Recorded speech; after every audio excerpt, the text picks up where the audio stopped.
myself, like, but I was feeling so great before this, but now I'm making this comparison. Mm. And of course, you're never fair. You're comparing to somebody else's life that has a totally different path, a totally different experience. We all develop in different stages and different things. We all want different things.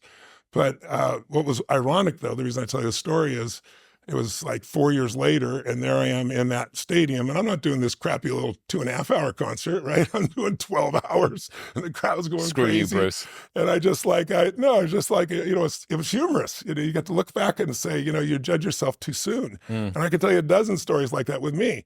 So I was so hard on myself. But eventually you wake up and say, it's good to be strong with yourself, but beating yourself up just lowers your energy. And when your energy gets lower, you produce less, right? You don't have the same level of joy. You don't have the impact that you want to have, nor do you have the excitement that you really want to have. So I look at it, as something that it's worth earning your own self-esteem, but it's really not the secret. The secret is find something else you obsess about more than yourself, and you'll have a level of energy that will compel you over the long term.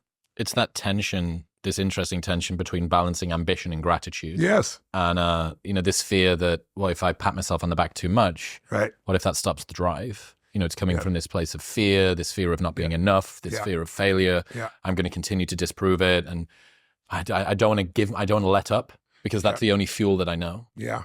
Well, I'm going to be 65 in a few weeks, so I have a little perspective on this. It doesn't mean it's the right perspective, but I think when I began with a fuel, which was like, I'm going to show them, I had 4 fathers growing up. It's a pretty rough background. My mom was a very intense character. A huge part of who I am, I owe to her, because she challenged me so strongly. I became a practical psychologist to deal with things. Really loving woman, but when she mixed alcohol with prescription drugs, she was very violent, and I had to protect my younger brother, younger sister. So, I had these experiences early on that were so painful, and then she picked my 4th father out of the house. She's a fairly powerful woman. He went back east. He was the one who I loved the most. And then she chased me out of the house with a knife on Christmas Eve. And I know she wasn't going to kill me, but I wasn't going back in that place, And I remember coming out of the beginning, it was anger that drove me. I'm just going to show you type of thing. But that fuel doesn't last. And then the next fuel that people tend to use is, I got to succeed. But there's a little fear underneath that's driving them, which is like, what if I don't?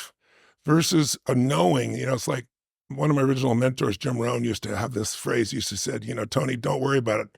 If you give your all every day, your gifts will make room for you. And it's like,